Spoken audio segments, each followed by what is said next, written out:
ఇవాల్టి నుండి మన ఛానల్లో ఒక కొత్త సిరీస్ స్టార్ట్ చేస్తున్నాను. అదే రోజువో రుచి.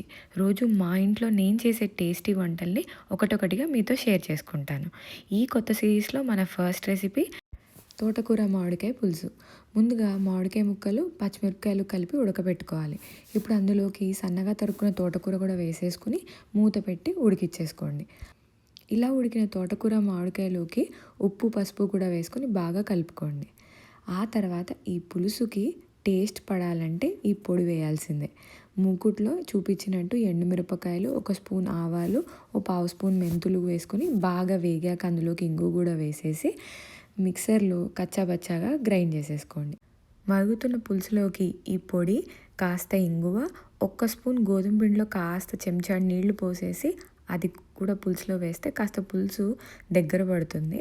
ఇవన్నీ వేసి ఒక ఉడుకు పట్టించాక వేడివేడి అన్నంలో ఈ పులుసు వేసుకొని బాగా నూనె తగిలించి కందిపొడి నంచుకొని తింటే సూపర్గా ఉంటుంది.